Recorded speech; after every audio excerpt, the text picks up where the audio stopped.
ಇವತ್ತು ಮನೆ ಮುಖ್ಯಮಂತ್ರಿಗಳದು ಏನೇ ದೇವರಾಜ ರೆಕಾರ್ಡನ್ನು ಮುರಿದಿದ್ದಾರೆ ಅಂತ ಹೇಳಿಬಿಟ್ಟು ಎಲ್ಲರೂ ತಮಗೆಲ್ಲ ಗೊತ್ತಿರೋದಿಲ್ಲ. ಮೊದಲೇ ಮಾನ್ಯ ಮುಖ್ಯಮಂತ್ರಿಗಳಿಗೆ ಅಭಿನಂದನೆಗಳು ಸಲ್ಲಿಸೋಕ್ಕೆ ಬಯಸ್ತಾ ಇದ್ದೀನಿ. ಆಮೇಲೆ ತಮಗೆಲ್ಲ ಗೊತ್ತೇ ಇದ್ದಂಗೆ ಮಾನ್ಯ ಮುಖ್ಯಮಂತ್ರಿಗಳು ಅವರು ರಾಜಕೀಯದಲ್ಲಿ 50 ವರ್ಷ ರಾಜಕೀಯ ಹಿನ್ನೆಲೆಯಲ್ಲಿ ಯಾವ ಥರ ಬಂದಾರಂತ ನಮಗೆಲ್ಲ ಗೊತ್ತಿರೋದೇ ವಿಚಾರ. ನನ್ನ ಅನಿಸಿಕೆ ಕರ್ನಾಟಕದಲ್ಲಿ ಅದು ಒಂದು ಕಡೆ ಎಲ್ಲ ರೆಕಾರ್ಡ್ ಮುರಿದಿರೋದು ಒಂದು ಕಡೆ, ಮಾಸಲ್ಲಿ ಇವತ್ತು ಯಾರನ್ನ ಇದ್ರೆ ಅದು ಮನೆ ಸಿದ್ದರಾಮಯ್ಯ ಅಂತ ಹೇಳಕ್ ಬಯಸ್ತೀನಿ. ಆ ಥರ ನಾನು ಭಾಳ ಸತಿ ಮುಂಚೆನೂ ಹೇಳಿದ್ದೀನಿ, ಈ 28ವರೆಗೂ ಮುಖ್ಯಮಂತ್ರಿ ಕುರ್ಚಿ ಖಾಲಿ ಇಲ್ಲ. ಆ ಬದಲಾವಣೆ ಮಾಡಬೇಕಂದ್ರೆ ನಿಮ್ಮಿಂದ ಸಾಧ್ಯ ಇಲ್ಲ. ನಮ್ಮ ಪಕ್ಷ ಹೈಕಮಾಂಡ್ ಮಾಡಬೇಕಾಗಿರೋದು. ನಮ್ಮ ಪಕ್ಷ ಯಾರು ನಾವು ನೀವು ಮಾಡೋಕ್ಕಾಗ್ತದೆ, ನಮ್ಮ ಅಭಿಪ್ರಾಯ ಹೇಳ್ಬೋದು.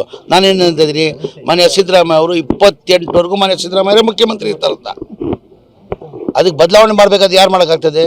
ಹೈಕಮಾಂಡ್ ಮಾಡಬೇಕು. ನಾವು ಯಾರು ಮಾಡೋಕ್ಕೆ ಸಾಧ್ಯ ಇಲ್ಲ.